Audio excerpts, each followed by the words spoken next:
I'm Eric Robles, and I am a creator here at Nickelodeon Animation. Here we go. Which is going to be the, since I'm just kind of pulling together a robot monkey, I'll just start kind of like thinking of features that remind me of a robot and a monkey at the same time.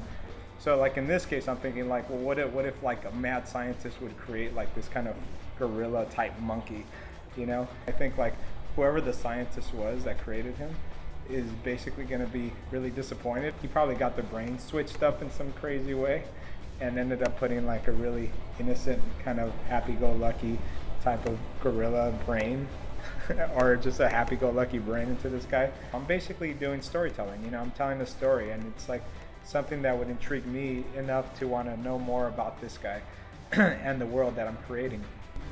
Those are the kind of the fun things that happen as you're creating these kind of things. Going back to first grade, and a lot of the kids in my classroom would ask me to draw like superheroes for them. They liked for me to do it, and I loved doing it, so it was this really cool back and forth that I would have. And I made a lot of friends that way. A lot of the inspiration comes from like stories and events that happened when I was a kid. No rules, in a sense, and everything was really fun back then. That's usually where a lot of the magic comes from for me.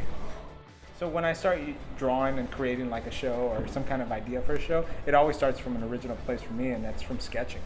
I know that if I start sketching, something funny eventually will come out of that. So I'll continue doing a bunch of different sketches until like the story kind of starts unraveling itself.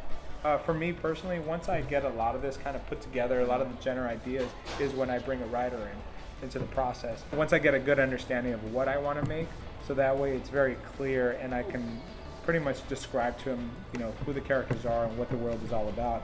Sometimes it can be frustrating because you have some really cool drawings, but you don't know what the story is. And then that's when a writer can come in and say like, oh, I know what that's about, man. That's such a cool drawing. Is it about this, this, and this? And you're like, sure, it could be about that. Let's make that.